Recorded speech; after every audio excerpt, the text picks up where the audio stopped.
쫌생아, 오늘 너 죽고 나 죽자. 친척 10명이 모인 시어머니 칠순잔치에서 저는 남편의 멱살을 잡으며 소리쳤습니다. 잔치상 위에는 반찬 하나 없이 흰쌀밥만 50그릇이 줄지어 놓여 있었죠. 연봉 5억짜리 남편이 던진 돈은 고작 5만 원. 그 돈으로 제가 할 수 있는 건 밥을 짓는 것뿐이었습니다. 미쳤냐? 집안 망신을 시켜. 남편이 제 팔을 잡아 끌었고 시어머니는 뒷목을 잡고 쓰러지는 신용을 했죠. 그날 밤 남편은 차갑게 말했습니다. 내일 당장 짐 싸서 나가. 하은이는 두고 신분증도 핸드폰도 돈도 빼앗긴 채 갇혀있던 저는 어느 금요일 밤 슬리퍼 차림으로 비상계단을 내려갔습니다. 5살 딸을 등에 업고 비닐봉지 하나만 든 채로. 그리고 그 밤 50개에서 시작된 전쟁은 누구도 예상 못한 결말이었습니다. 오늘의 사연 시작합니다. 사연 시작 전 구독과 좋아요를 눌러주시면 오늘 하루 행운이 가득할 겁니다. 새벽 3시 저는 부엌에 서 있었습니다. 밥솥 2개와 냄비 3개를 총동원해서 쌀을 씻고 또 씻었습니다.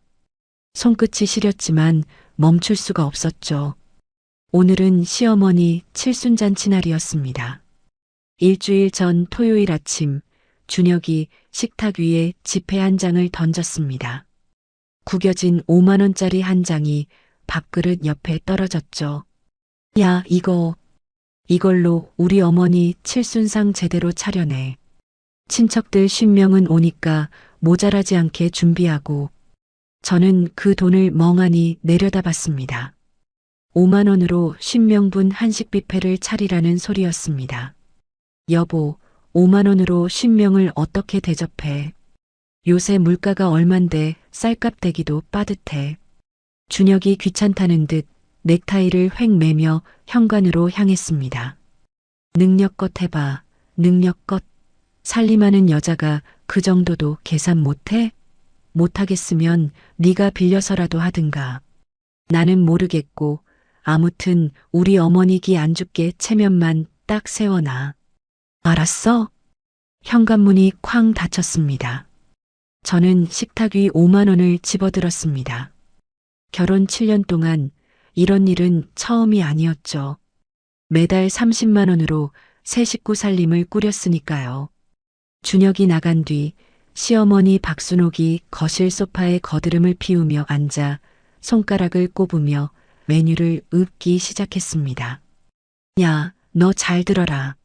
잔치상에 잡채 빠지면 동네 망신이나? 불고기는 고기 좋은 놈으로 넉넉히 재우고 저는 손 많이 가도 5종류는 부쳐내야지. 과일도 구색 맞춰서 3가지는 올리고 떡도 말랑한 놈으로 두어 상자 맞춰라. 그래야 내 아들 체면이 서지 않겠냐? 어머니, 정말 죄송한데 이 돈으로는 도저히 안 돼요. 요즘 애호박 하나에 몇천 원씩 하는데 고기랑 떡까지는. 시어머니가 콧방귀를 뀌며 손을 저었습니다. 에구, 저 살림 머리 없는 것 좀 봐. 내가 너만 할 때는 이거보다 훨씬 적은 돈으로도 동네 잔치를 치렀어. 요즘 애들은 게을러서 돈만 쓸 줄 알지 아낄 줄을 몰라요. 잔말 말고 시키는 대로 해. 저는 입을 다물었습니다. 7년 동안 그래왔으니까요. 시어머니 앞에서 제 말이 끝까지 간 적은 한 번도 없었습니다. 잔치 전날 밤 저는 5만 원을 쥐고 대형마트 폐점 시간에 맞춰 할인 코너를 돌았습니다. 쌀 한 포대와 계란 한 판을 카트에 넣자 이미 4만 원이 넘었죠. 반찬 재료가 놓인 코너 앞에서 한참을 서성이다가 결국 하나도 담지 못하고 쌀만 들고 계산대로 갔습니다. 계산원이 쌀 포대를 찍으며 올려다 봤지만 저는 고개를 숙인 채 카드를 내밀었습니다. 그래서 새벽 3시 저는 쌀밥만 짓고 있었습니다. 냉장고에 남아있던 김치 반 포기와 계란 몇 알로 반찬을 만들어 봤지만 50명분에는 어림도 없었죠. 흰쌀밥을 고봉으로 수북하게 담은 그릇 50개가 식탁과 거실 바닥 위에 줄지어 놓였습니다. 오전 11시 친척들이 하나둘 도착했습니다. 시어머니의 큰언니뻘 되는 친척 어른이 잔치상을 보더니 눈이 휘둥그레졌습니다. 아니 순호가 이게 대체 뭐다냐? 상 위에 웬 허연 밥그릇만 이렇게 줄을 서 있어? 반찬은 어디 가고 맹밥만 있는 게야? 웅성거림이 순식간에 퍼졌습니다. 시어머니가 잔치상 앞으로 다가오더니 뒷목을 잡고 비틀거렸습니다. 아이고, 아이고, 내 팔자야. 이 맹랑한 년이 내 칠순을 아주 망쳐놓으려고 작정을 했구나. 동네 사람들, 이것 좀 보세요. 며느리가 시어머니 칠순에 밥만 덩그러니 내놨어요. 준혁이 성큼성큼 다가오더니 제 팔을 부러뜨릴 듯 거칠게 잡아 끌었습니다. 야, 너 제정신이야? 미쳤어? 친척들 다 보는 앞에서 지금 나 엿먹이겠다는 거야 뭐야? 그 순간 뭔가가 끊어졌습니다. 7년 동안 꾹꾹 눌러왔던 것이 한꺼번에 올라왔죠. 저는 준혁의 손을 세차게 뿌리쳤습니다. 그래, 나 미쳤다. 야, 이 나쁜 놈아. 네가 5만 원 던져주면서 50명 먹을 뷔페 차리라며 5만 원으로 쌀 사고 나니까 10원짜리 하나 안 남더라. 이 구두쇠 쫌생아, 네가 사람이야? 오늘 너 죽고 나 죽자. 거실이 물을 끼얹은 듯 조용해졌습니다. 친척 10명의 시선이 준혁에게 화살처럼 쏠렸죠. 준혁의 얼굴이 대추빛처럼 시뻘겋게 달아올랐습니다. 큰언니뻘 친척의 남편이 기가 찬다는 듯 준혁에게 물었습니다. 준혁아, 자네 제정신인가? 요새 5만 원이면 둘이 가서 고기 한 판 먹기도 힘든 돈인데 그걸로 50명 잔치를 하라고? 자네 대체 마누라한테 생활비를 얼마나 주길래 애를 이 지경으로 만들어? 준혁은 입만 벙긋거릴 뿐 대답하지 못했습니다. 제 팔을 다시 잡아 끌고 안방으로 들어가 문을 쾅 잠갔죠. 너 미쳤지? 집안 망신을 시켜도 정도가 있지. 당장 내일 짐 싸서 나가. 하은이는 절대 못 주니까 몸만 나가라고. 거실에서 신우이 서윤이 급하게 어딘가에 전화하는 소리가 들렸습니다. 여보세요? 거기 출장 뷔페죠? 지금 당장 50인분 배달 안 돼요? 돈은 얼마든지 줄 테니까 제발 빨리 좀 와주세요. 저는 잠긴 문에 등을 기대고 서서 이 결혼이 끝났다는 걸 처음으로 느꼈습니다. 그날 밤 잔치가 파하고 친척들이 모두 떠났습니다. 시어머니는 자기 방에서 서윤에게 전화로 소리를 질렀죠. 서윤아, 내 말 좀 들어봐라. 저 망할 년을 당장 내쫓아야지. 내가 분해서 잠이 안 온다. 어디서 배워먹은 버릇이야? 시어머니 잔칫날에 밥그릇만 내밀다니 천벌을 받을 년 같으니라고.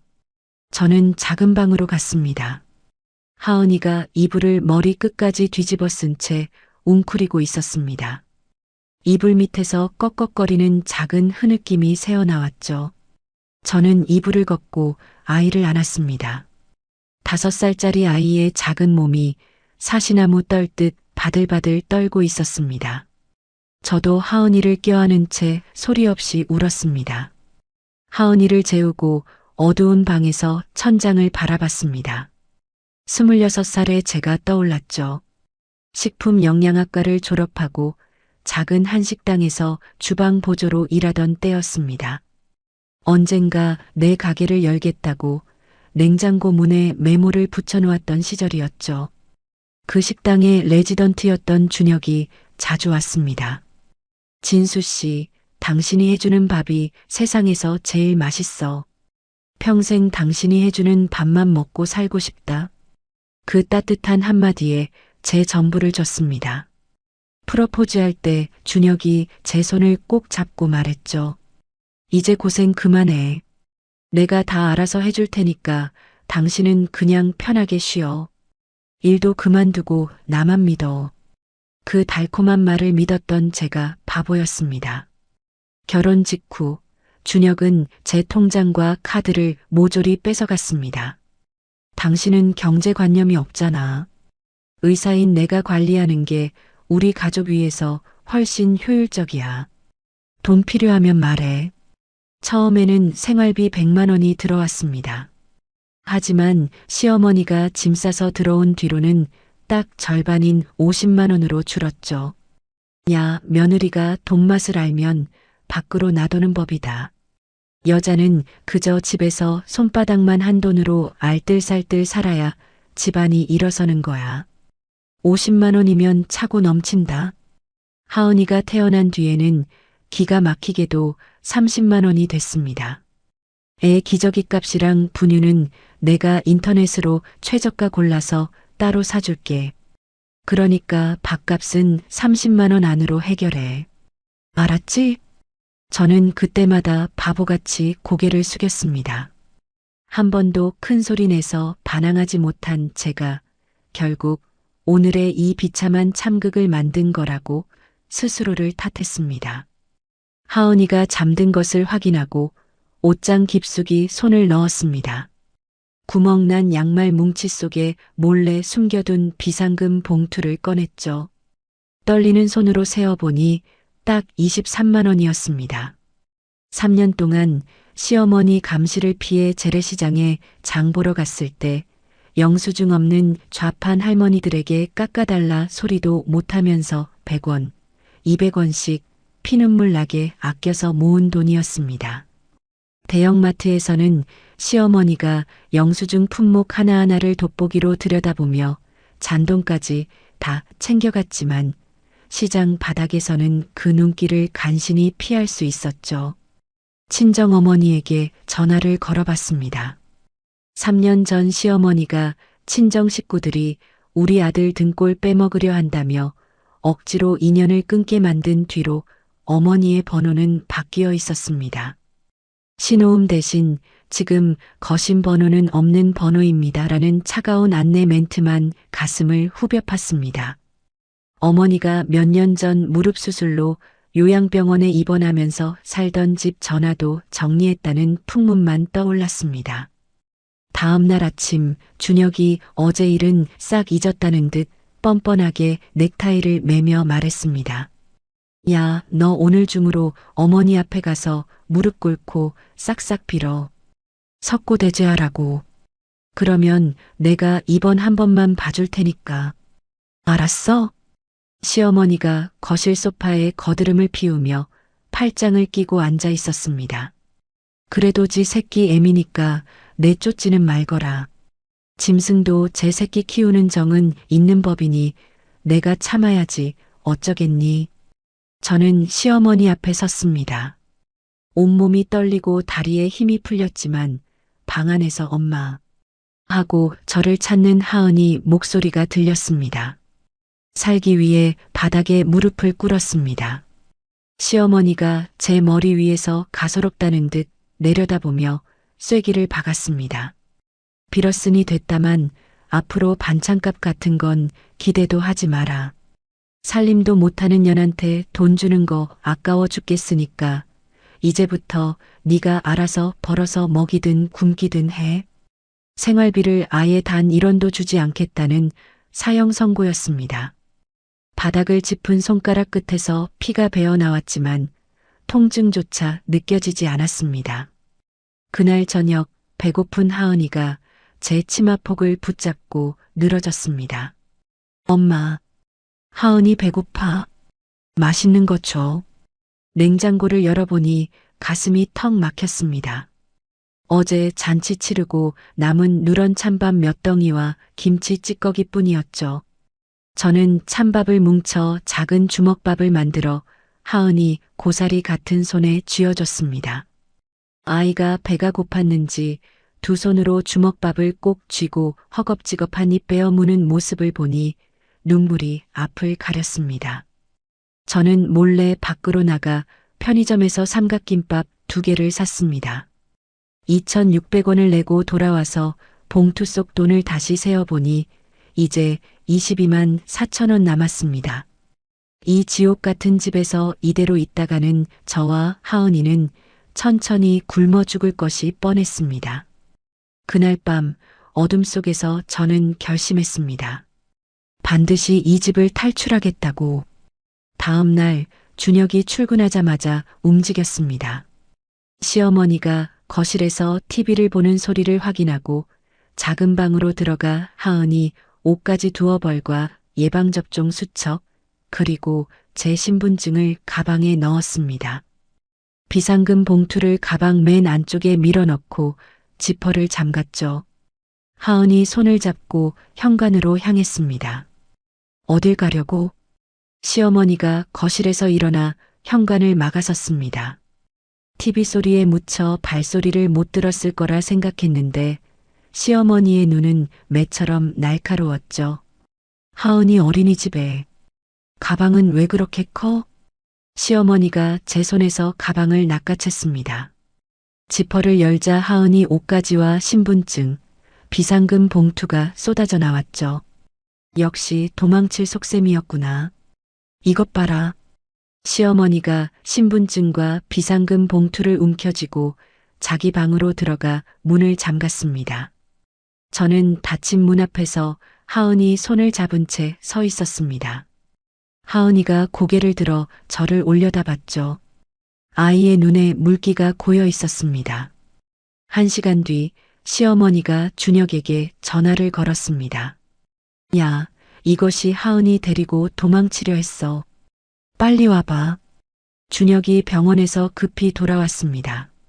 현관에 들어서자마자 디지털 도어록 비밀번호부터 바꿨죠. 다시 이런 짓 하면 하은이는 영영 못 볼 줄 알아. 그러고는 제 핸드폰을 빼앗았습니다. 주머니에서 꺼내 자기 차 열쇠와 함께 주머니에 넣더니 그대로 다시 출근했죠. 신분증도 없고 전화기도 없고 돈도 없었습니다.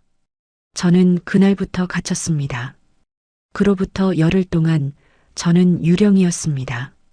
새벽 6시에 일어나 아침을 차리고 빨래를 돌리고 거실을 쓸고 시어머니 점심을 올리고 간식을 내고 저녁을 준비했습니다. 매일 같은 시간에 같은 일을 반복했죠. 유일한 외출은 마트에 장을 보러 가는 것뿐이었는데 시어머니가 반드시 따라왔습니다. 카트에 뭘 넣는지 하나하나 확인하고 계산이 끝나면 영수증을 대조한 뒤 거스름돈까지 손바닥 위에 올려놓게 했죠. 마트로 가는 길에 아파트 경비원 이 아저씨가 말을 걸었습니다. 사모님, 요즘 안색이 많이 안 좋으세요. 괜찮으신 거예요?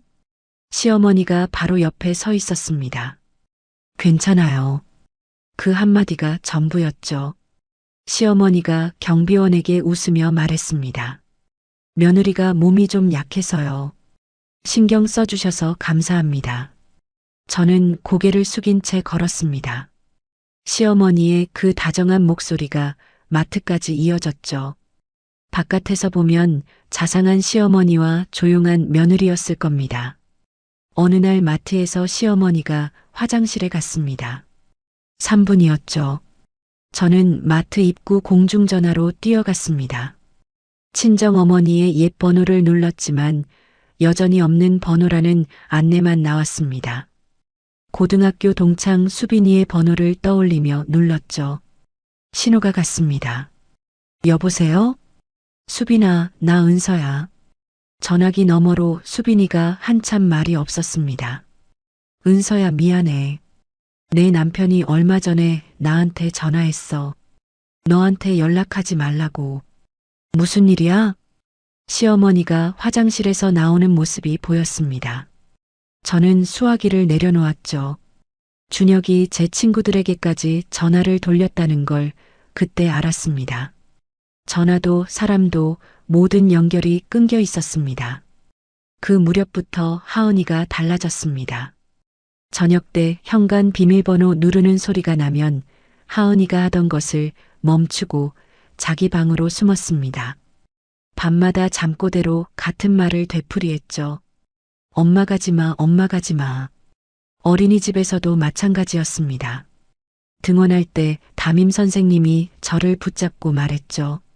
어머니, 하은이가 요즘 친구들이랑 안 어울리고 혼자 구석에만 앉아 있어요. 집에서 무슨 일 있는 건 아니죠? 저는 대답하지 못했습니다. 고개만 끄덕이고 돌아섰죠. 어느 밤이었습니다. 하은이를 재우고 베란다 문을 열었습니다. 15층 아래가 내려다 보였죠. 가로등 불빛이 까마득하게 멀었습니다. 난간에 손을 얹었습니다. 바람이 불어와 머리카락을 흩날렸죠. 엄마. 방 안에서 하은이가 잠꼬대를 했습니다. 저는 난간에서 손을 뗐습니다. 베란다 문을 닫고 잠금 장치를 걸었죠. 이 아이가 나를 부르는 한 그건 안 되는 일이었습니다. 다음 날 아침 시어머니가 관절이 아프다며 소파에 들어 누웠습니다. 오늘 장은 혼자 갔다 와. 무릎이 안 꺾어져. 저는 하은이를 데리고 집을 나섰습니다. 어린이집 앞에서 담임 김지연 선생님이 하은이를 맞았죠. 저는 선생님을 붙잡고 말했습니다. 목소리가 떨렸습니다. 선생님, 사실 저 집에서 좀 힘든 상황이에요. 지연 선생님이 저를 교실 한쪽으로 데려갔습니다. 혹시 여성긴급 전화 1366 아세요? 선생님이 자기 핸드폰을 꺼내 번호를 검색하더니 종이에 적어줬습니다. 저는 그 종이를 접고 또 접어서 하은이 어린이집 가방 안주머니에 밀어 넣었죠. 어린이집을 나서며 주변을 두리번거렸습니다.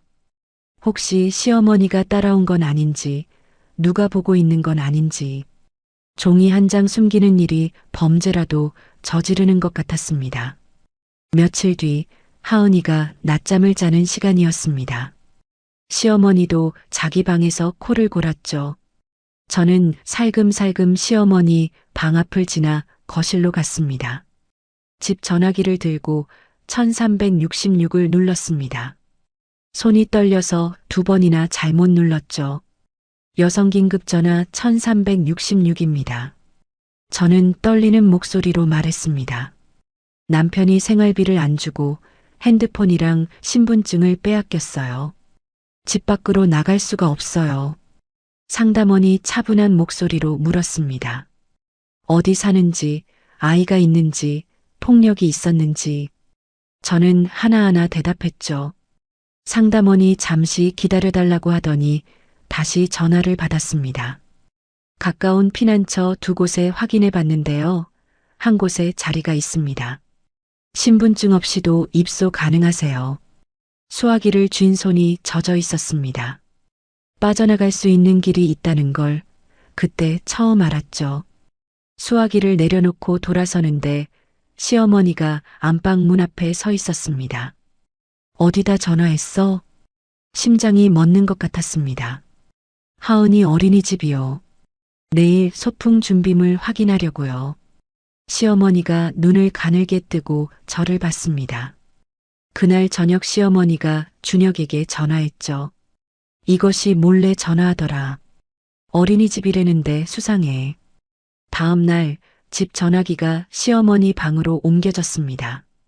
같은 시각 준혁은 병원 구내식당에서 동료들과 밥을 먹고 있었습니다. 요즘 와이프가 좀 불안정해. 우울증인 것 같은데 괜히 아이 데리고 집을 나가려 하고. 준혁이 같은 테이블에 앉은 정신건강의학과 후배에게 말했죠. 형, 필요하면 제가 소견서 한 장 써드릴까요? 준혁이 고개를 끄덕였습니다. 저는 그때 이 사실을 몰랐습니다. 나중에서야 그 소견서가 어떤 무기가 되었는지 알게 됐죠. 전화기를 빼앗긴 뒤 저에게 남은 바깥 세상과의 연결은 하은이 어린이집 등하원 시간뿐이었습니다. 저는 지연 선생님에게 접은 쪽지를 건넸습니다. 선생님, 제가 피난처에 연락했어요. 그런데 집 전화를 쓸 수 없게 됐습니다. 지연 선생님이 쪽지를 읽고 고개를 들었습니다. 제가 대신 연락해 드릴게요. 걱정 마세요. 그로부터 2주가 지난 수요일 하은이 어린이집 학부모 상담일이었습니다. 시어머니가 네가 다녀와라며 손을 내저었죠. 저는 어린이집 사무실에 앉았습니다. 지연 선생님이 미리 준비해둔 전화기를 내밀었죠. 피난처 담당자의 목소리가 들렸습니다. 금요일 밤에 나오실 수 있으세요? 네. 밤 10시요. 하은이랑 둘이 나가겠습니다. 비상계단으로 내려가서 후문으로 나가고 대로변에서 피난처 차량과 만나기로 했습니다. 전화를 끊고 저는 손바닥에 땀이 고인 것을 닦았습니다. 어린이집에서 돌아오는 길 하은이 손을 잡고 걸으며 아파트 후문 위치와 비상계단 입구를 눈으로 확인했습니다. 하은아, 금요일 밤에 엄마랑 재미있는데 갈 거야. 비밀이야. 하은이가 고개를 갸웃했습니다. 비밀? 비밀 좋아. 아이가 새끼손가락을 내밀었습니다. 저는 그 작은 손가락에 제 손가락을 걸었죠. 이번에는 반드시 성공해야 했습니다. 실패하면 다음은 없을 테니까요. 금요일 밤 10시 시어머니가 수면제를 먹고 자기 방으로 들어간 지 1시간이 지났습니다. 저는 시어머니 방문 앞에 귀를 대고 코 고는 소리를 확인했습니다. 작은 방으로 돌아가 잠든 하은이를 조심스럽게 업었죠. 비닐봉지 하나에 하은이 옷 2벌과 예방접종 수첩만 넣었습니다. 그게 우리가 이 집에서 가져갈 수 있는 전부였습니다. 슬리퍼를 신고 현관이 아닌 베란다 쪽 비상문으로 향했습니다. 비상계단 문을 열자 찬 바람이 밀려왔죠.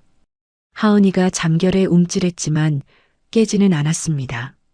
15층에서 1층까지 콘크리트 계단을 한 칸 한 칸 내려갔습니다. 슬리퍼가 바닥에 닿을 때마다 찰싹거리는 소리가 새벽 계단통에 울렸죠. 심장이 터질 것 같았습니다. 1층 로비에 도착했을 때 소파에 누군가 앉아 있었습니다. 저는 멈춰섰죠. 서윤이었습니다. 준혁의 여동생 신우이 강서윤이 로비 소파에서 일어나며 저를 봤습니다. 온몸이 굳었습니다. 잡히는 건가 하는 생각이 머리를 스쳤죠. 서윤이 저를 한참 바라봤습니다. 그리고 입을 열었습니다. 언니, 이쪽으로 와. 내 차 태워줄게. 저는 움직이지 못했습니다. 빨리, 시간 없어.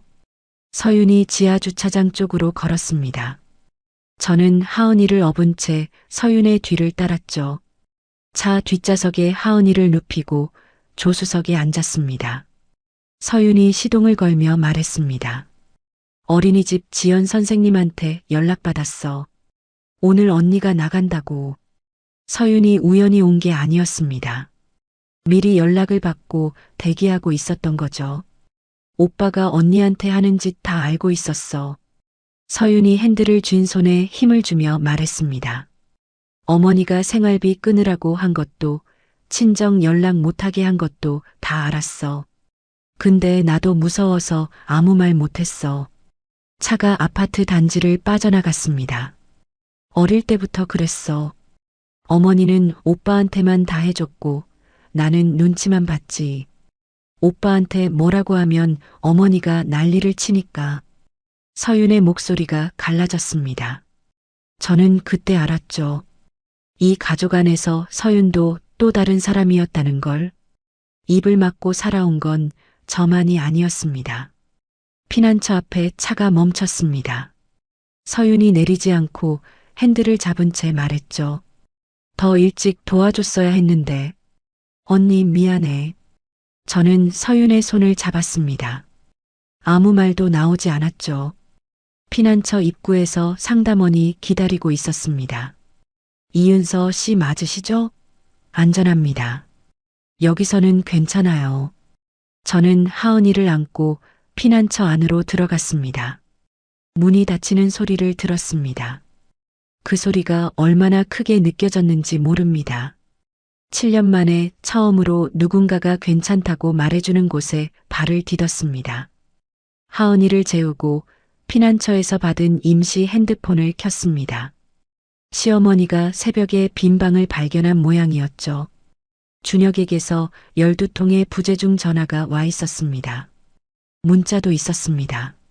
하은이 데리고 어디 갔어? 유괴로 신고한다. 네가 무슨 짓을 한 건지 알겠지. 각오해. 손이 떨렸습니다.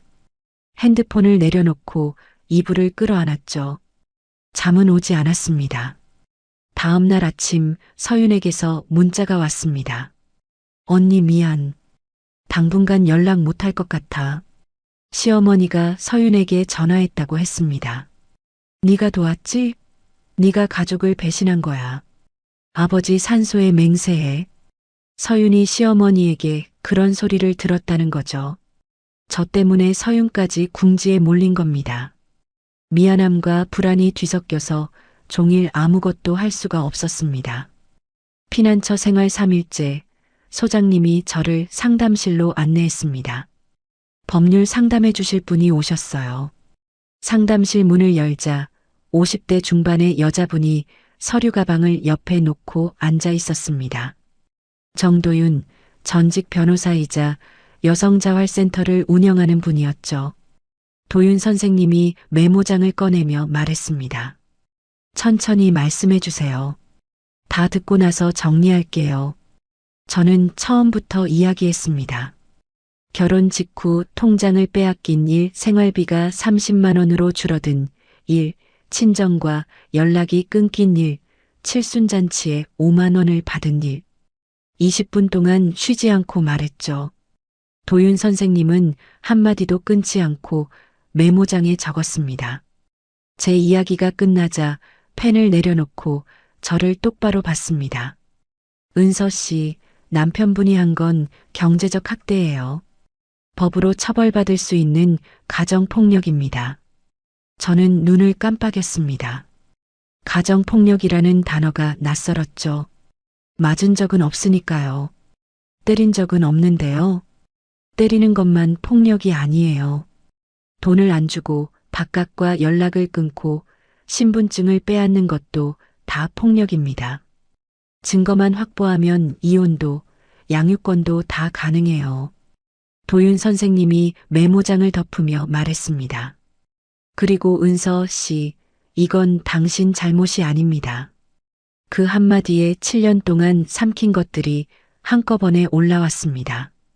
저는 상담실에서 30분을 울었죠. 도윤 선생님은 물 한 잔을 건네고 기다려줬습니다. 제가 겨우 눈물을 닦자 말했습니다. 울고 나면 싸울 준비를 합시다. 그 무렵 준혁은 다른 방향으로 움직이고 있었습니다. 경찰에 신고하는 대신 지인 변호사 최연우를 통해 법원에 서류를 냈죠. 아내가 아이를 무단으로 데려갔다는 내용이었습니다. 거기에 정신건강의학과 후배가 써준 소견서를 붙였습니다. 배우자가 우울증 및 충동조절장애 양상을 보인다. 준혁은 사설 탐정까지 고용해서 피난처 위치를 추적하기 시작했습니다. 며칠 뒤 피난처 소장님이 급하게 저를 불렀습니다. 은서 씨, 건물 근처에 수상한 남자가 차 안에서 이쪽을 촬영하고 있대요. 근처 가게 주인이 알려줬어요. 도윤 선생님이 즉시 결정했습니다. 여기 더 있으면 안 돼요. 제가 운영하는 자활센터에 임시 거처가 있어요. 오늘 밤에 옮깁시다. 저는 또 하은이를 안고 차에 올랐습니다. 한밤중이었죠. 피난처에서 자활센터까지 가는 차 안에서 하은이가 잠결에 중얼거렸습니다. 엄마, 우리 또 이사야? 가슴이 찢어졌습니다. 자활센터에 도착한 첫날 도윤 선생님이 작은 열쇠를 건네며 말했습니다. 여기 주소는 등록되지 않은 곳이에요. 당분간 안전해요. 하은이를 재우고 가방을 뒤졌습니다. 하은이 옷 2벌과 예방접종 수첩. 그게 전부였죠. 신분증도 없고 돈도 없고 전화도 없었습니다. 다음 날 도윤 선생님이 저를 센터 식당으로 데려갔습니다. 여기 입소한 분들이 15명이에요. 식사를 맡아볼 생각 없어요? 이력서에 식품 영양학 전공이라고 써 있던데. 부엌에 들어섰습니다. 남은 재료라곤 된장, 두부, 계란, 시금치, 콩나물, 무 정도였죠. 저는 된장찌개를 끓이고 계란말이를 부치고 나물 3가지를 무쳤습니다. 15명분 상을 차려 식당에 내놓았습니다.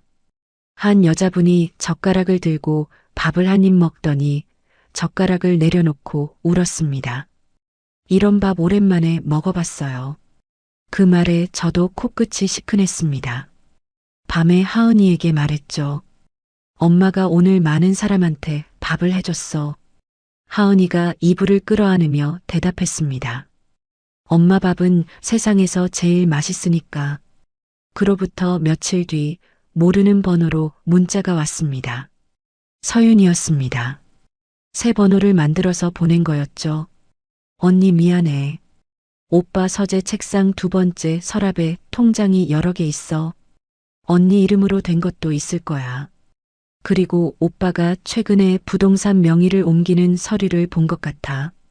도윤 선생님에게 문자를 보여줬습니다. 선생님이 안경을 고쳤으며 말했죠.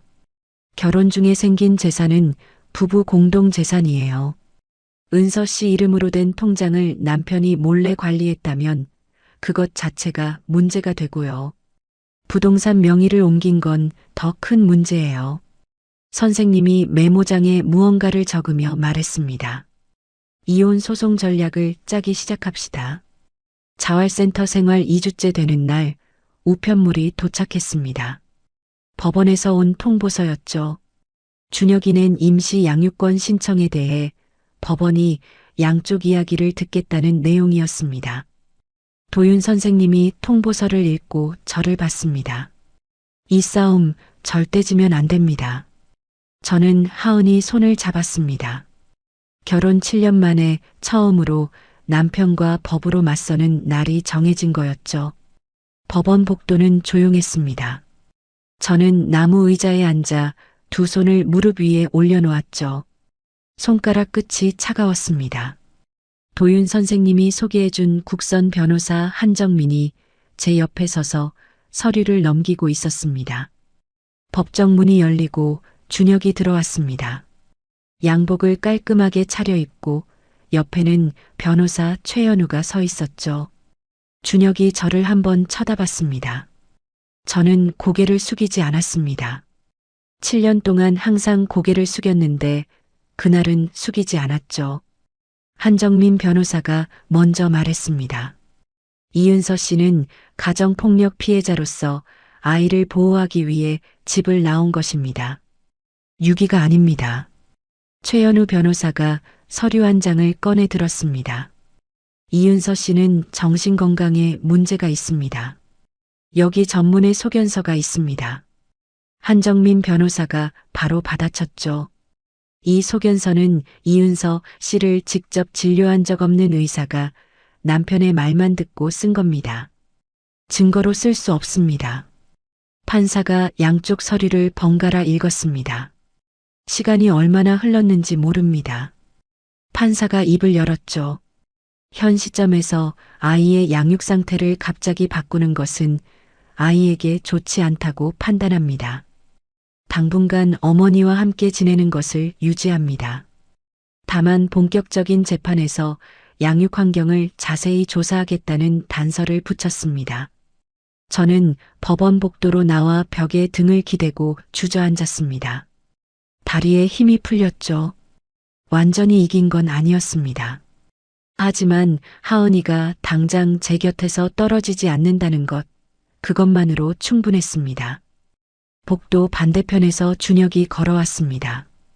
양복 단추를 풀며 저를 봤죠. 이번엔 네가 이긴 것 같지? 길게 보자. 준혁이 돌아서며 최연우 변호사에게 무언가를 말했습니다. 저는 그 뒷모습을 지켜봤죠. 저 사람은 절대 포기하지 않을 겁니다. 그건 본능적으로 알 수 있었습니다. 법원을 나온 지 일주일 뒤 도윤 선생님이 자활센터 안쪽 문을 열었습니다. 산업용 밥솥과 넓은 조리대가 놓인 공유 주방이었죠. 여기서 도시락 사업을 시작해보면 어때요? 센터 소속으로 시작하면 기본 수당도 나오고 저는 주방 안을 둘러봤습니다. 밥솥 위로 김이 피어오르는 모습이 떠올랐죠. 하은이가 맨날 하는 말이 생각났습니다. 엄마 밥이 세상에서 제일 맛있어. 저는 고개를 끄덕였습니다. 이름은 하은이네 밥으로 하겠습니다. 사업을 시작하기 전에 해야 할 일이 있었습니다. 도윤 선생님과 함께 주민센터에 갔죠. 신분증 재발급을 신청하고 당일 나오는 임시 신분확인서를 받았습니다. 그걸 들고 은행에 가서 내 이름으로 된 통장을 만들었죠. 창구 직원이 통장을 건넸습니다. 장고 0원. 저는 그 숫자를 한참 바라봤습니다. 결혼 7년 동안 내 이름으로 된 통장이 없었습니다. 0원이었지만 그건 처음으로 제 것이었죠. 도윤 선생님이 연결해준 자활센터 창업지원금 200만 원이 통장에 들어왔습니다. 저는 그 돈으로 쌀과 기본 식재료, 도시락 용기를 샀습니다. 하루 20개를 만들기로 했죠.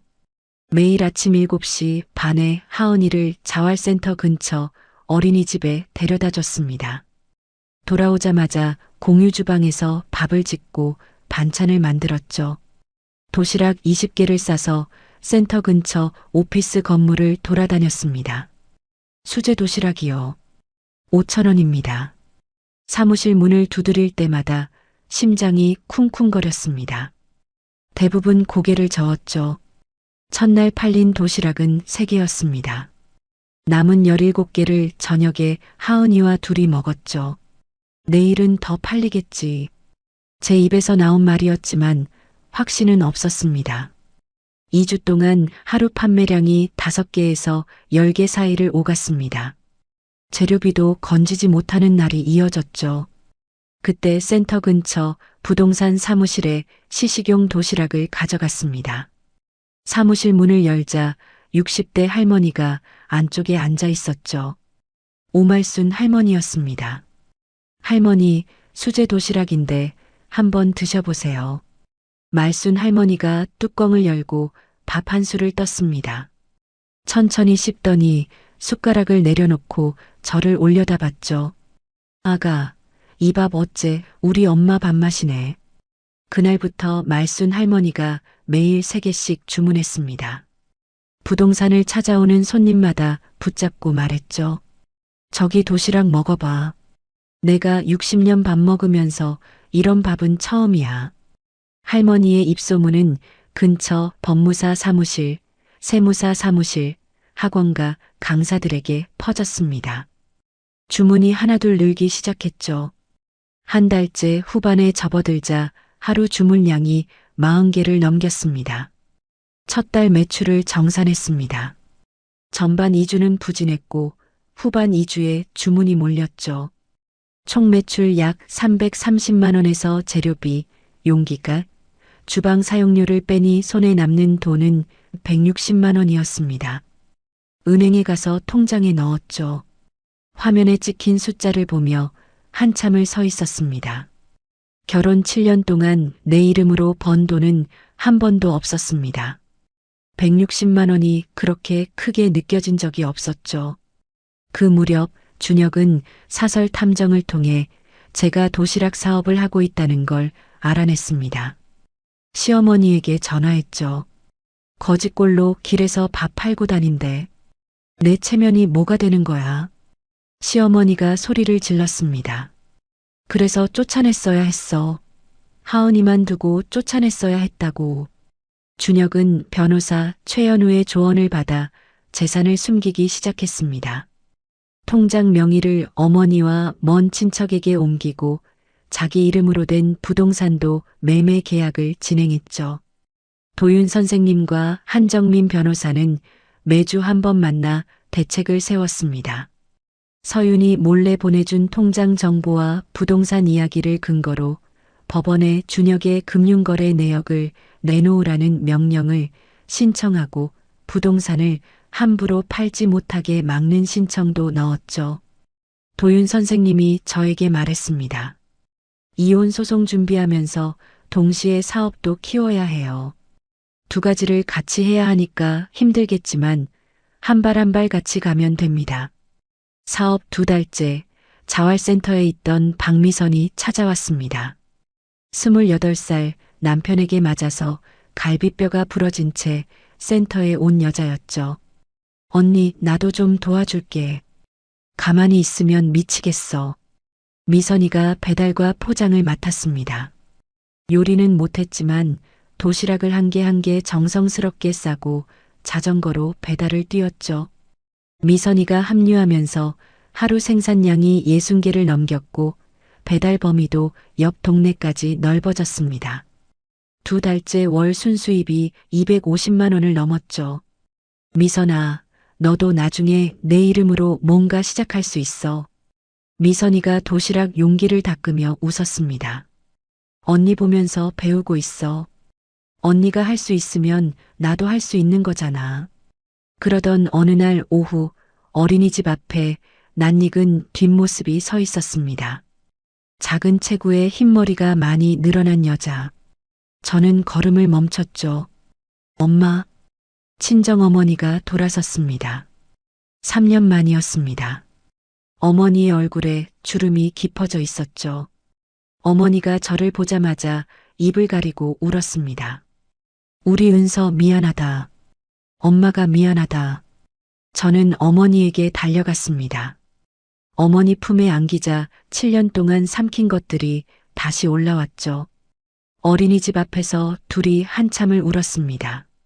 지연 선생님과 도윤 선생님이 수소문해서 어머니를 찾아낸 거였습니다.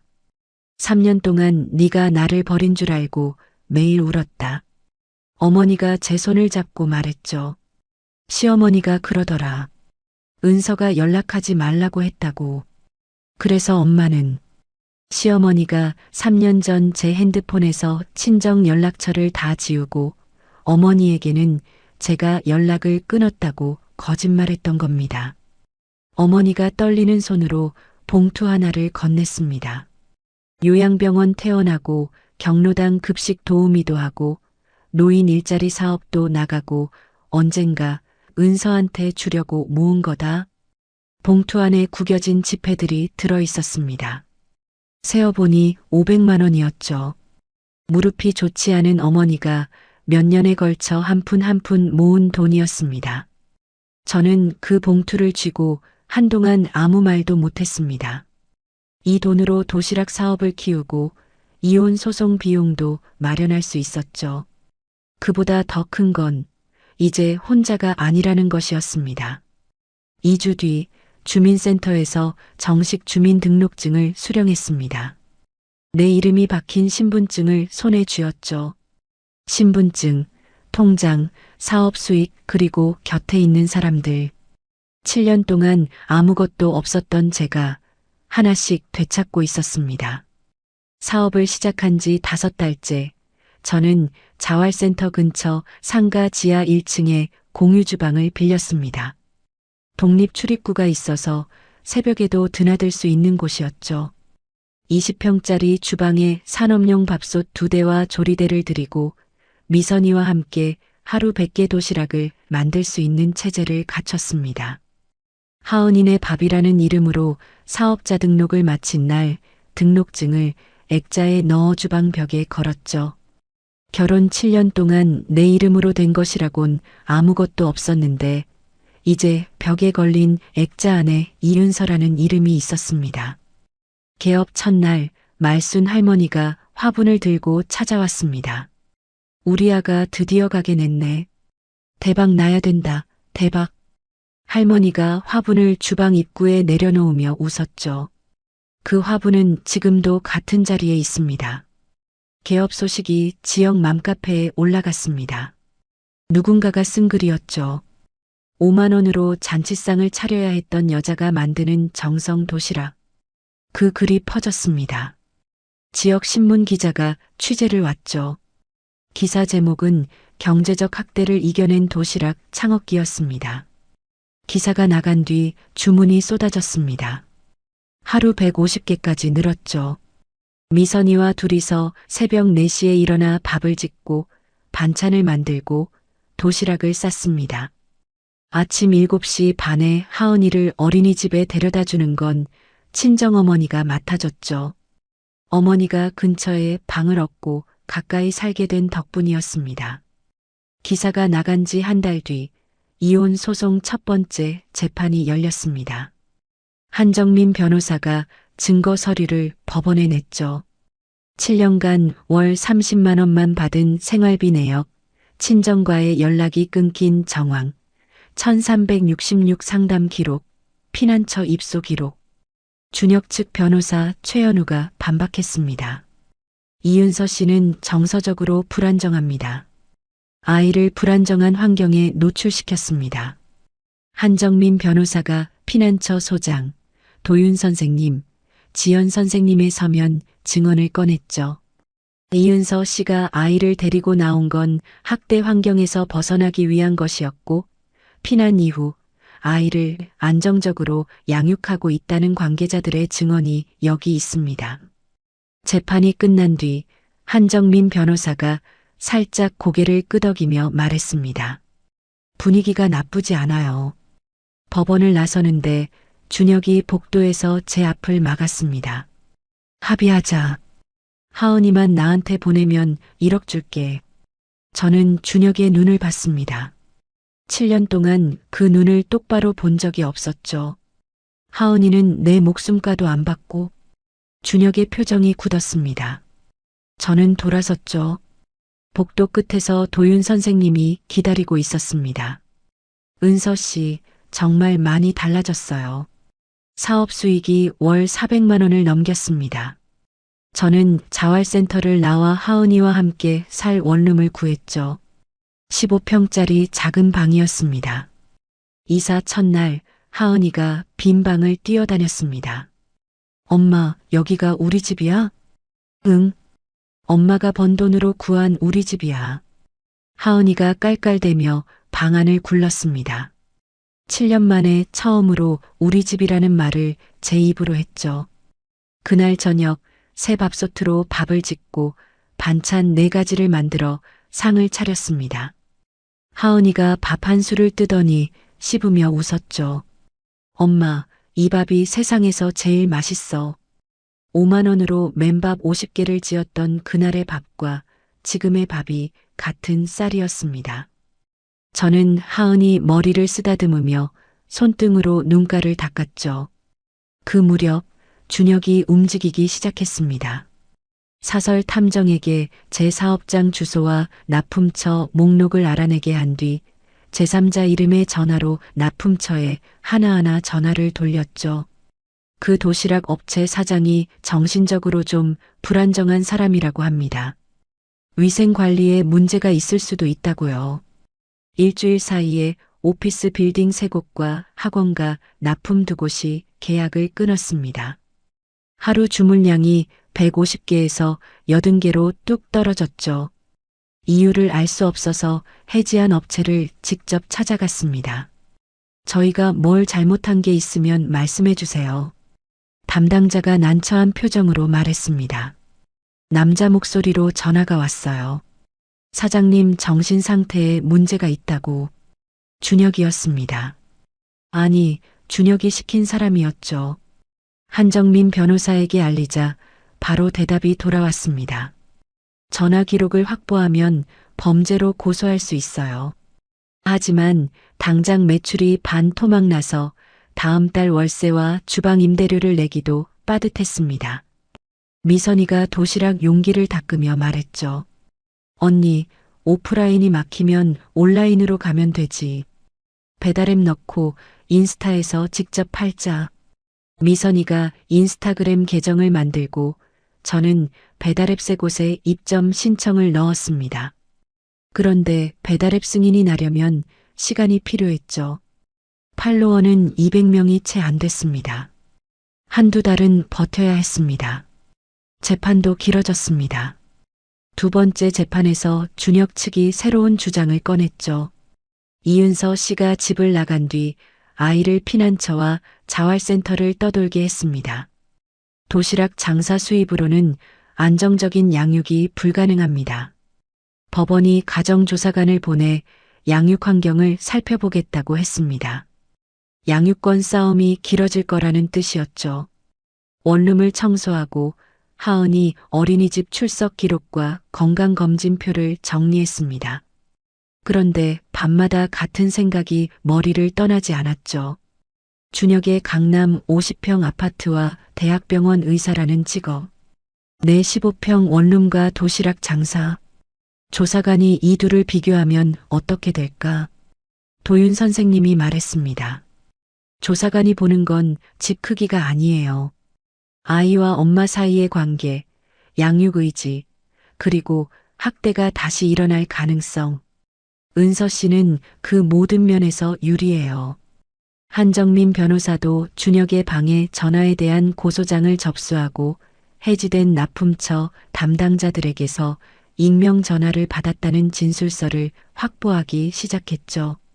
이 증거를 이혼 재판에서도 쓸 계획이었습니다. 남편이 아내의 자립을 조직적으로 방해했다는 증거가 되니까요. 밤에 하은이를 재우고 통장을 열어봤습니다. 잔고 47만 원. 배달앱 승인은 아직 안 나왔고 인스타 팔로워는 겨우 200명이었죠. 핸드폰이 울렸습니다. 도윤 선생님이었습니다. 은서 씨, 내일 센터에서 볼 사람이 있어요. 당신 이야기를 기사에서 읽고 돕고 싶다는 분이에요. 이불 속에서 하은이가 뒤척이며 중얼거렸습니다.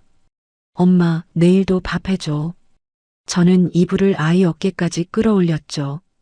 이 아이가 밥을 달라고 하는 한 저는 멈출 수 없었습니다. 새벽 4시로 맞춰둔 알람을 확인하고 눈을 감았습니다. 다음 날 오전 자활센터에서 도윤 선생님이 한 남자를 소개했습니다. 김태호, 48살, 지역사회적 기업지원재단 팀장이었죠. 신문 기사 보고 도시락을 직접 시켜 먹어봤습니다. 맛도 좋고 이야기도 있는 브랜드더라고요. 태호 팀장이 명함을 건네며 말했습니다. 예비 사회적 기업으로 등록하시면 운영자금 지원에 공공기관 납품 자격도 생기고 직원 고용할 때 지원금도 나옵니다. 사회적 기업이요? 네. 먼저 예비로 등록하시고 6개월 이상 운영 실적을 쌓으면 정식 인증으로 넘어갈 수 있어요. 도윤 선생님이 옆에서 고개를 끄덕였죠. 은서 씨 사업이 딱 맞아요. 서류 준비는 제가 도와줄게요. 저는 태호 팀장이 건넨 안내서를 읽었습니다. 운영자금 연 2천만 원, 공공기관 납품 자격, 고용지원금. 눈앞이 환해지는 것 같았죠. 도윤 선생님과 미선이가 서류 작성을 도왔고 같은 주에 배달앱 입점 승인도 드디어 나왔습니다. 온라인 주문이 하루 30건씩 들어오기 시작했죠. 준혁의 방해로 떨어졌던 매출이 조금씩 살아나고 있었습니다. 그 주 목요일 오후 공유 주방에서 도시락을 싸고 있을 때 전화가 울렸습니다. 하은이 어린이집이었죠. 어머니, 하은이가 갑자기 코피를 많이 쏟으면서 쓰러졌어요. 빨리 오세요. 손에 들고 있던 도시락 뚜껑이 바닥에 떨어졌습니다. 미선이에게 나머지 부탁해라고만 하고 어린이집으로 뛰었죠. 하은이가 교실 바닥에 누워 있었습니다. 선생님이 코에 휴지를 대고 있었는데 하얀 휴지가 빨갛게 젖어 있었죠. 하은이 얼굴이 종이처럼 하였습니다. 119 구급차에 하은이를 안고 올라탔습니다. 구급대원이 하은이의 맥박을 재며 물었죠. 이전에 코피를 자주 흘렸나요? 아니요, 처음이에요. 가장 가까운 대학병원 응급실에 도착했습니다. 의사가 하은이 팔에서 피를 뽑고 저는 복도 의자에 앉아 기다렸죠. 다리가 후들거려서 서 있을 수가 없었습니다. 1시간 뒤 의사가 결과지를 들고 나왔습니다. 혈소판 수치가 정상의 10분의 1 수준이에요. 지금 바로 입원하셔야 합니다. 그게 무슨 뜻이에요? 피를 멈추게 하는 세포가 너무 적다는 거예요. 정밀 검사를 더 해봐야 합니다. 하은이가 입원했습니다. 이틀 뒤 검사 결과가 나왔죠. 의사가 제 앞에 앉아 말했습니다. 하은이는 피를 멈추게 하는 세포를 몸에서 스스로 공격하는 병이에요. 대부분 아이들은 자연히 낫지만 하은이는 수치가 너무 낮아서 약물 치료를 해야 합니다. 치료하면 낫는 건가요? 좋아질 가능성이 높아요. 다만 오래 갈 수도 있어서 꾸준히 병원에 다니면서 지켜봐야 합니다. 치료비 견적을 받았습니다. 약물 치료 한 번에 80만 원, 한 달에 최소 2번. 거기에 검사비와 진료비를 합치면 한 달에 200만 원 가까이 들었죠. 현재 매출이 회복되고 있다고 해도 월 순수입 250만 원 수준이었습니다. 월세 50만 원, 주방 임대료 80만 원, 재료비, 그리고 이제 치료비까지 숫자가 맞지 않았습니다. 저는 핸드폰을 꺼내 준혁에게 전화했습니다. 모든 자존심을 접었죠. 하은이가 입원했어. 피를 멈추게 하는 세포가 부족한 병이래. 치료비가 필요해. 전화기 너머로 준혁이 코웃음을 쳤습니다. 하은이를 나한테 돌려보내. 내가 직접 치료하지. 대학병원 의사가 옆에 있는 게 아이한테도 낫지 않겠어? 아이를 볼모로 잡는 거야? 볼모? 아버지가 아픈 딸 치료하겠다는 게 볼모야? 저는 전화를 끊었습니다. 수화기를 쥔 손이 부들부들 떨렸죠. 그날 밤 하은이 병실 옆간이 침대에서 뜬 눈으로 밤을 새웠습니다. 다음 날 아침 도윤 선생님이 병원으로 왔죠. 봉투 하나를 건넸습니다. 센터 비상기금에서 100만 원 꺼냈어요. 이걸로 이번 주 치료비 먼저 내고 나라에서 지원하는 긴급 의료비 감면 제도를 신청합시다. 선생님 계속 이러면 은서 씨 지금 미안해할 때가 아니에요. 하은이 치료가 먼저예요. 입원 3일째 병실 문이 벌컥 열렸습니다. 시어머니 박순옥이었죠. 준혁에게서 병원 이름을 들은 모양이었습니다. 내 손녀가 이렇게 된 게 다 네가 데리고 나가서 고생시켜서 그래. 집에 있었으면 이렇게 안 됐어. 시어머니가 병실에서 소리를 질렀습니다. 같은 병실에 있던 다른 보호자가 놀라서 일어났고 간호사가 뛰어왔죠. 경비원까지 올라왔습니다. 보호자분, 다른 환자분들도 계시니까 조용히 해주세요. 간호사가 시어머니를 복도로 안내했습니다. 저는 간호사에게 말했죠. 이분 면회를 제안해 주세요. 시어머니가 복도에서 돌아보며 눈을 부릅떴습니다. 그런데 시어머니의 눈이 빨갛게 젖어 있었죠. 아까 병실에 들어왔을 때 하은이 팔에 꽂힌 바늘을 보고 시어머니의 입술이 떨리는 걸 저는 봤습니다. 소리를 지르면서도 눈물을 흘리고 있었죠. 처음으로 저 눈물이 진짜인 것 같았습니다. 양육환경조사 날짜가 하은이 입원 기간과 겹쳤습니다. 한정민 변호사가 전화로 말했죠. 조사관에게 병원으로 와달라고 요청합시다. 하은이를 간병하는 모습을 직접 보여주는 게 오히려 좋을 수 있어요. 저는 매일 새벽에 공유 주방에서 도시락을 만들고 아침에 배달을 마친 뒤 병원으로 달려갔습니다. 친정어머니가 낮 간병을 교대해줬지만 어머니도 무릎이 좋지 않아서 오래 서 있지 못했죠. 저는 오후부터 밤까지 하은이 옆에 붙어 있다가 새벽에 다시 주방으로 갔습니다. 입원 2주째 되던 날 병원 복도에서 눈앞이 빙글빙글 돌았습니다. 벽을 짚었지만 다리에 힘이 빠지면서 바닥에 쓰러졌죠. 간호사가 달려왔습니다. 보호자분, 탈수에 영양 부족이에요. 보호자분도 쓰러지시면 안 되잖아요.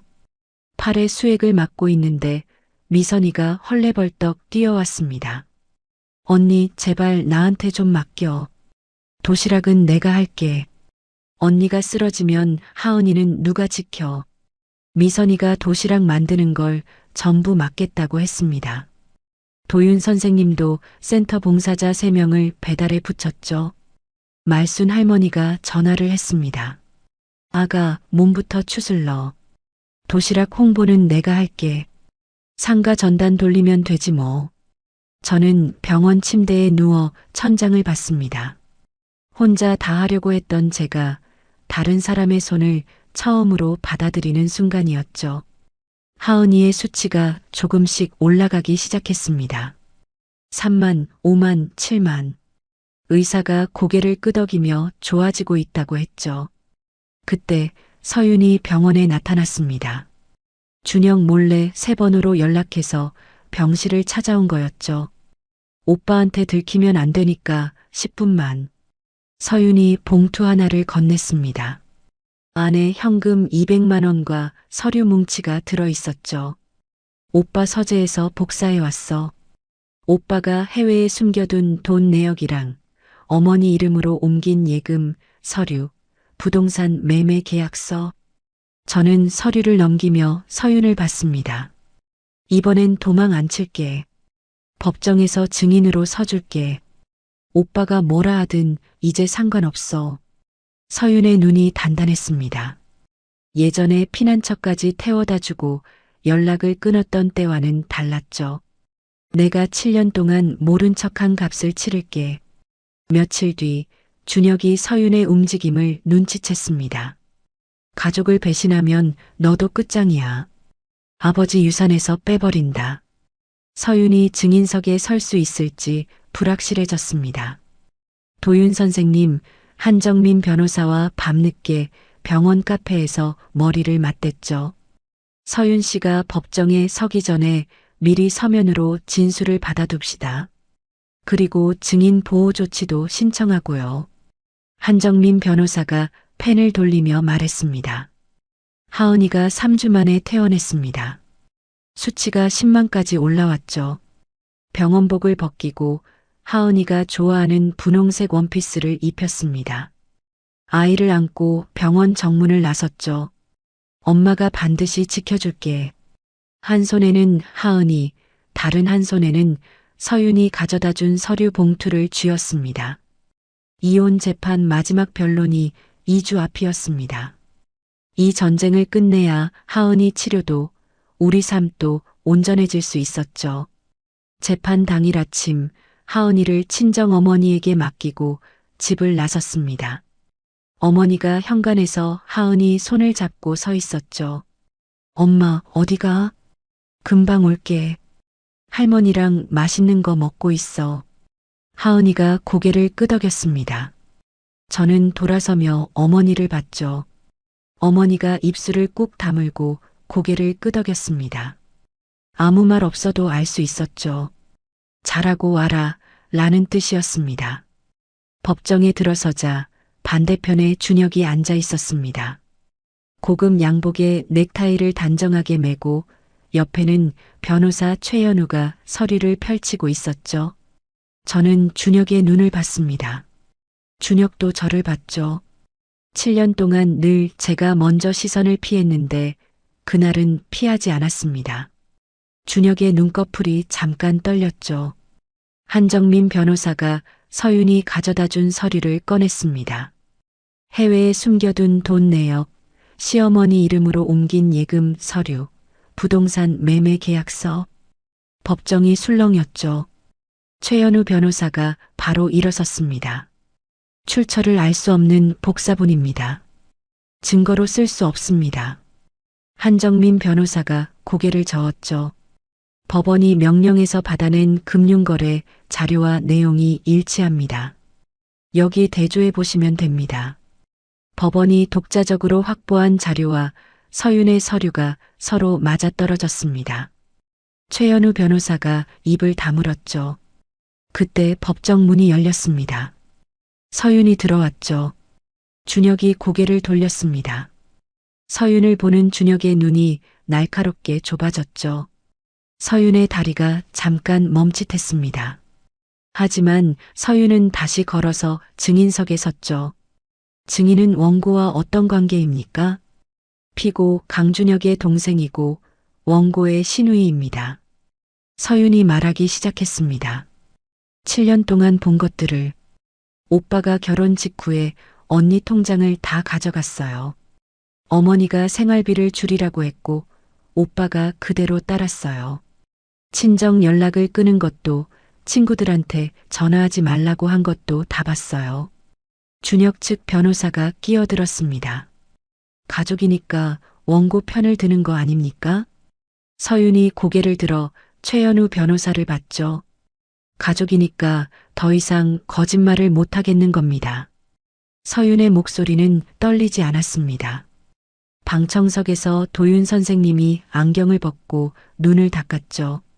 미선이는 고개를 숙인 채 주먹을 쥐고 있었고 친정어머니는 하은이를 아는 채 입술을 깨물고 있었습니다. 준혁에게 마지막 발언 기회가 주어졌습니다. 제가 가족을 위해 번 돈입니다.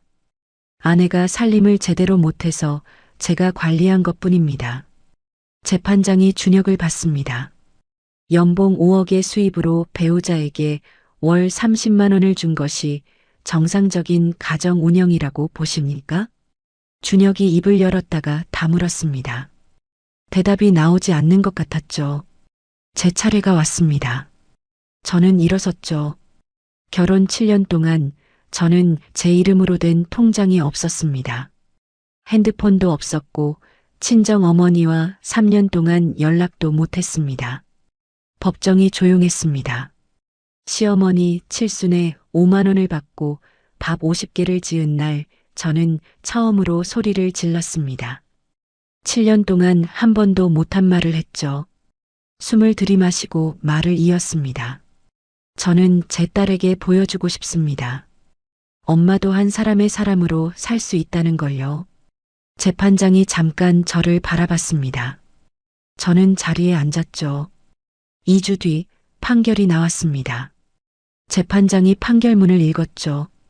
피고 강준혁은 결혼 기간 동안 원고에게 지속적이고 조직적인 경제적 학대를 가했으며 이는 가정폭력에 해당합니다. 저는 손을 꽉 쥐었습니다. 미성년 자녀 강하은의 양육권은 원고 이은서에게 부여합니다.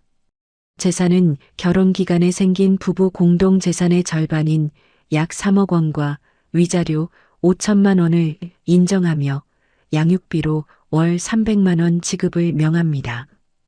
판결문을 받아들었습니다. 법원 계단으로 나왔죠.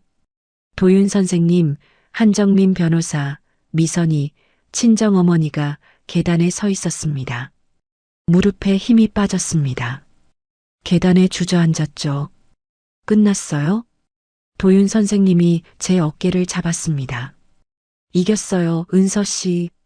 법원 밖에서 서윤이 기다리고 있었습니다.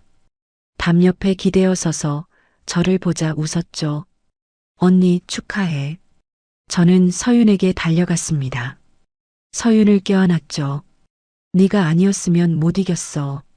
네가 증인석에 서준 게 다 바꿨어. 서윤이 제 등을 토닥이며 말했습니다. 나도 이제 오빠한테서 벗어나려고. 언니가 먼저 보여줬으니까 나도 할 수 있을 것 같아. 한 달 뒤 서윤을 통해 시어머니의 말이 전해졌습니다. 하은이 보고 싶다. 저는 한참 아무 말도 못했죠. 전날 밤 하은이가 물었던 말이 떠올랐습니다. 엄마, 할머니는 나쁜 사람이야?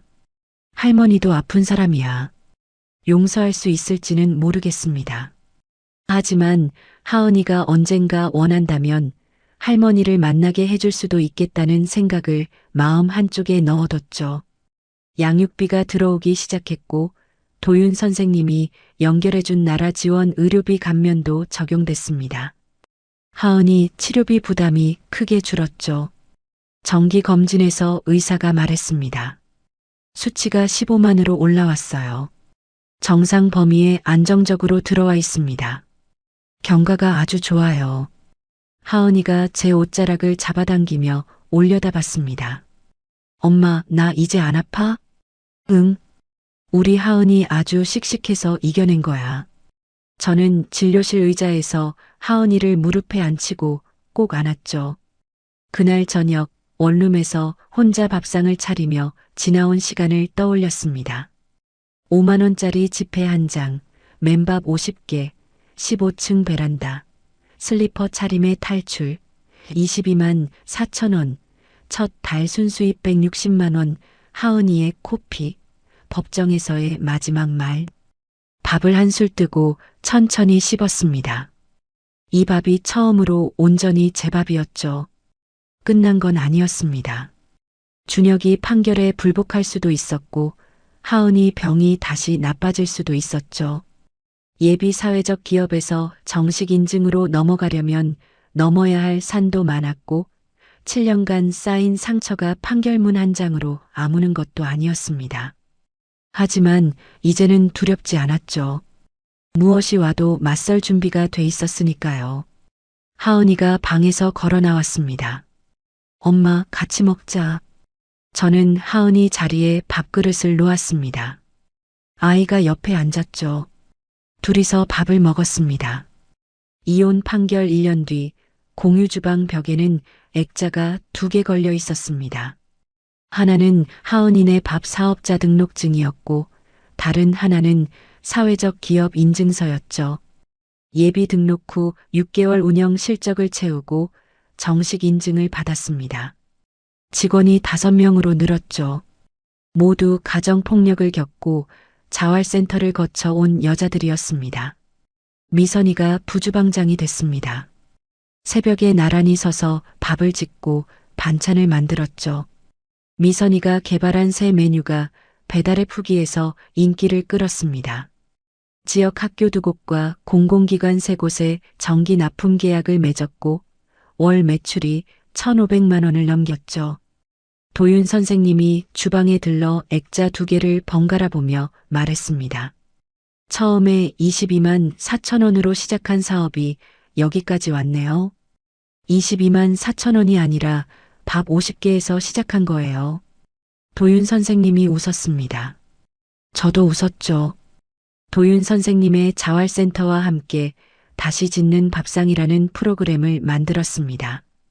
경제적 학대를 겪은 여자들에게 요리를 가르치고 창업을 도와주는 프로그램이었죠. 일기 수료식 날 한 참가자가 앞에 나와서 말했습니다. 여기서 처음으로 내가 만든 밥을 누군가 맛있다고 해줬어요. 1년 전 자활센터 부엌에서 15명에게 처음 밥을 해주던 날에 제가 떠올랐습니다. 된장찌개를 끓이고 나물을 무치던 그날 한 여자분이 울면서 먹었죠. 저도 같은 자리에 있었으니까요. 지역 여성센터에서 강연 초청이 왔습니다. 100명 앞에 섰죠. 마이크를 잡은 손이 떨렸습니다. 시어머니 칠순잔치에 남편이 5만 원을 던졌습니다. 저는 그 돈으로 밥 50개를 지었어요. 청중이 조용해졌습니다. 경제적 학대는 눈에 보이지 않아서 더 잔인합니다. 맞지 않았으니까 폭력이 아니라고 생각했어요. 그런데 아니었습니다. 강연이 끝나고 한 젊은 여자가 다가왔습니다. 손을 꼭 쥐고 눈이 빨갛게 부어 있었죠. 저도 지금 같은 상황이에요. 어떻게 시작하면 될까요? 1년 전 도윤 선생님이 제게 그랬던 것처럼 저는 그 여자의 손을 잡았습니다. 1366에 전화하세요. 혼자 하지 않아도 됩니다. 강연장을 나서며 핸드폰을 확인했습니다. 서윤에게서 메시지가 와 있었죠. 언니, 나 오늘 이사했어. 드디어 내 이름으로 된 집이야. 사진이 한 장 첨부돼 있었습니다. 작은 원룸이었죠. 텅 빈 방에 서윤이 서서 카메라를 향해 웃고 있었습니다. 축하해. 내 밥은 네가 지어. 보내기 버튼을 누르자 도윤 선생님에게서도 문자가 왔죠. 오늘 강연 잘했다고 하더라. 은서 씨 이야기가 누군가의 첫발이 될 거예요. 하은이 정기 검진일이었습니다. 의사가 결과지를 보며 말했죠. 수치가 6개월 연속 정상을 유지하고 있어요. 이제 검진을 3개월에 한 번으로 줄여도 될 것 같습니다. 하은이가 제 옷을 잡아당겼습니다. 엄마, 나 이제 병원 덜 와도 돼? 응. 우리 하은이 씩씩하게 잘 이겨냈으니까. 하은이가 2팔을 벌려 만세를 했죠.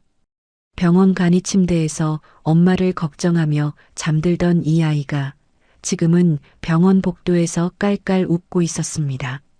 말순 할머니는 여전히 매일 도시락을 주문했습니다. 가게에 들러 도시락을 받아들며 말했죠. 우리 아가 이제 사장님이라 불러야 하나? 미선이는 자활센터 프로그램을 수료한 뒤 자기 이름으로 반찬 가게 창업을 준비하고 있었습니다. 언니가 보여줬으니까 나도 할 수 있어. 미선이가 주방을 정리하며 말했죠. 저는 미선이의 등을 톡톡 쳤습니다. 친정어머니는 매주 토요일마다 하은이를 데리고 공원에 갔습니다. 3년 동안 빼앗겼던 할머니와 손녀의 시간을 한 주 한 주 채워가고 있었죠. 공원에서 돌아온 하은이가 어머니에게 매달리며 말했습니다. 할머니, 다음에 또 가자. 어머니가 하은이 머리를 쓰다듬으며 웃었죠. 그 모습을 보면서 시어머니가 끊어놓은 3년이 얼마나 잔인했는지를 다시 한번 느꼈습니다. 강연을 마치고 집에 돌아왔습니다. 하은이와 함께 사는 작은 투룸 아파트였죠. 저녁 밥상을 차렸습니다. 밥솥을 열자 김이 피어올랐죠. 반찬 3가지를 그릇에 담아 식탁에 놓았습니다. 하은이가 방에서 뛰어나왔습니다. 손에 도화지 한 장을 들고 있었죠. 엄마, 오늘 어린이집에서 장래희망 그림 그렸어. 하은이가 도화지를 내밀었습니다. 앞치마를 두른 큰 사람 옆에 작은 사람이 서 있었죠. 큰 사람 손에는 주걱이 들려 있었고 작은 사람은 2손을 위로 뻗고 있었습니다. 그림 위에 삐뚤빼뚤한 글씨가 적혀 있었죠. 엄마처럼 밥 만드는 사람. 저는 그 그림을 냉장고 문에 붙였습니다. 테이프를 꾹꾹 눌러 고정했죠. 식탁에 앉아 밥 한 술을 입에 넣고 천천히 씹었습니다. 5만 원을 던지며 뷔페를 차리라던 그날의 밥. 22만 4천 원을 쥐고 편의점 삼각김밥으로 때우던 밥. 자활센터에서 15명에게 처음 지어준 밥. 원룸에서 하은이와 둘이 먹던 밥. 지금 내 이름으로 내 집에서 내 아이와 함께 먹는 밥. 모두 같은 쌀이었습니다. 달라진 건 밥이 아니라 나였죠. 엄마, 맛있지? 하은이가 밥풀을 입가에 묻힌 채 물었습니다. 응, 맛있어. 엄마 밥이 세상에서 제일 맛있어. 저는 하은이를 보며 웃었습니다. 여러분, 오늘 이야기 어떠셨나요? 5만 원짜리 지폐 한 장에서 시작된 이야기였습니다. 그 돈으로 지은 맨밥 50개가 한 여자의 인생을 송두리째 바꿔놓았죠. 은서는 특별한 사람이 아니었습니다. 그냥 밥을 잘 짓는 평범한 엄마였죠. 다만 한 가지 달랐던 건 쓰러질 때마다 다시 일어섰다는 겁니다. 15층 베란다 앞에서도 병원 복도에서 쓰러졌을 때도 통장에 47만 원밖에 없던 날에도 그 옆에는 항상 누군가가 있었습니다. 쪽지 한 장을 건네준 어린이집 선생님, 로비에서 기다려준 신우이, 울고 나면 싸우자고 말한 도윤 선생님, 배달을 대신 뛴 미선이, 그리고 폐지 대신 급식 도우미를 하며 500만 원을 모아온 친정어머니까지. 혼자서는 못했을 겁니다. 하지만 손을 내밀었기 때문에, 그 손을 잡아준 사람들이 있었기 때문에 여기까지 올 수 있었죠. 혹시 지금 이 이야기를 들으시는 분 중에 비슷한 상황에 계신 분이 있을지도 모르겠습니다. 때리지 않아도 폭력일 수 있습니다. 돈을 안 주는 것도, 전화를 빼앗는 것도, 사람을 만나지 못하게 하는 것도 폭력입니다. 달라진 건 밥이 아니라 사람이었습니다. 같은 쌀로 지은 밥이 누구의 식탁에 오르느냐에 따라 이렇게 다를 수 있다는 걸 은서가 보여줬습니다. 이야기를 끝까지 들어주신 분이 계시다면 잘 들었다고 댓글 하나만 남겨주세요. 감사합니다.